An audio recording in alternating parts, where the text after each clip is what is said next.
দেখুন না আমার চারপাশে সবাই কীভাবে পড়ে পড়ে ঘুমাচ্ছে, কিন্তু ঘুমাচ্ছে ঠিক আছে, কিন্তু ঘুমের যে সাইনটা আছে বিভিন্ন কার্টুনে আমরা যেভাবে দেখি, এই যে দেখতে পাচ্ছেন আমার আশেপাশে কেমন জিগুলো বা জেডগুলো ঘুরাঘুরি করছে। নর্মালি আমরা এই ঘুমের মধ্যে কার্টুনের মধ্যে জেডগুলো ঘুরাঘুরি করার কোনো কি রিজন আছে নাকি রিজন নেই? বা আজকে যে ক্লিপসটি আছে সেই ক্লিপসের মধ্যে আমরা এর মধ্যে কোনো কিছু জিনিস দেখবো কিনা? লার্নিং উইথ চ্যানেলে সবাইকে স্বাগত। আজকে আমাদের ওয়াচ অ্যান্ড লার্ন সেশনের মধ্যে আমরা ঘুমের সঙ্গে জেডের যে সম্পর্কটি আছে সে ব্যাপারটা বোঝার চেষ্টা করব। একদম নতুন একটি জিনিস আমরা কখনো আগে দেখিনি। চলুন ক্লিপটা দেখি। What do you say you get a few more Z's and we try this again in a few hours with our clothes on? Sounds like a plan. What do you say you get a few more Z's and we try this again in a few hours with our clothes on? Sounds like a plan. গভীর রাতে mister ম্যাক্সের সাথে mister আন্ডারউডের দেখা। Mister max mister আন্ডারউডকে বলছে যে এই রাতে আমরা কথা না বলি, তুমি এক কাজ করো, তুমি ঘুমোতে যাও, ঘুমিয়ে নাও, এরপর আমরা যখন ড্রেস পরবো, আই মিন অফিসিয়াল আওয়ারে অফিসিয়াল টাইমে আমরা ড্রেস পরে আমরা এটা নিয়ে কথা বলতে পারি। এই জন্য উনি বলেছেন you get a few more Z's and we try this again in a few hours with our clothes on. With our clothes on মানে আমরা আমাদের পরিপূর্ণ ড্রেস পরে অফিসিয়াল যেই অ্যাটিচিউড আছে সেই অ্যাটিচিউডে আমরা কাজটা করব।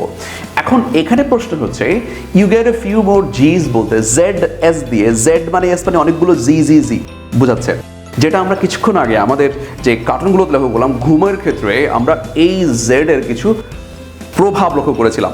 এবং সেটা প্রভাবটা আসলে কি? নর্মালি আমরা যখন ঘুমাই তখন আমরা এরকম একটা সাউন্ড করি, আর যখন এই সাউন্ডটা করি তখন এরকম একটা সাউন্ড আসে বলে আমরা ধরে নিই। এই কারণে কার্টুনের মধ্যে যখন আমরা ঘুমের ভাবটা বোঝাতে যাই তখন এই জেড সাউন্ডটা আমরা দিয়ে থাকি। আর মজার বিষয় হচ্ছে এই জেড সাউন্ডটা যদিও আমরা ব্রিটিশ ফলো করার কারণে ব্রিটিশটা জেড বলে আর আমেরিকান এটাকে জি বলে।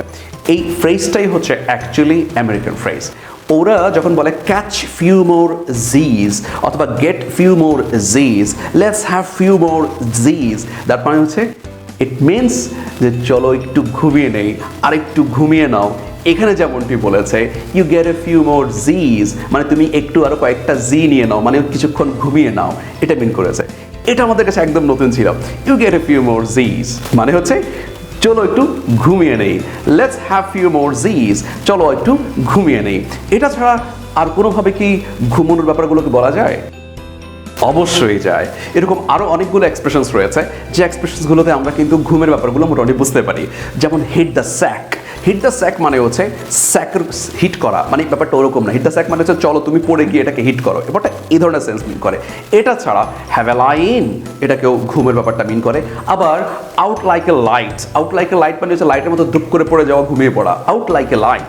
আবার shut eye, let's shut your eye, let's shut our eyes, he was shutting his eyes, that means he was going to sleep. অথবা যখন আমরা বলি to nod off, to nod off মানে হচ্ছে ঘুমিয়ে পড়া। এছাড়াও to turn in, he was turning in, he was to turn in, তো এটাও কিন্তু মানে হচ্ছে ঘুমিয়ে পড়া। এছাড়াও আরও আছে to catch some G's, যেটা আমরা আজকে করলাম, to catch some G's, to have some G's, let's have some G's, চলো আমরা ঘুমিয়ে পড়ি। যদি আমরা লাইনটা ভাবে বলি let's watch some videos of learning with Shahan before having some z's, ঘুমিয়ে পড়ার আগে লার্নিং উইথ শাহানের কয়েকটা ভিডিও দেখে নেই, ব্যাপারটা খুব একটা খারাপ দেখাচ্ছে না। Thank you for being with us, thank you for learning, thank you for sharing, thank you for caring, thank you.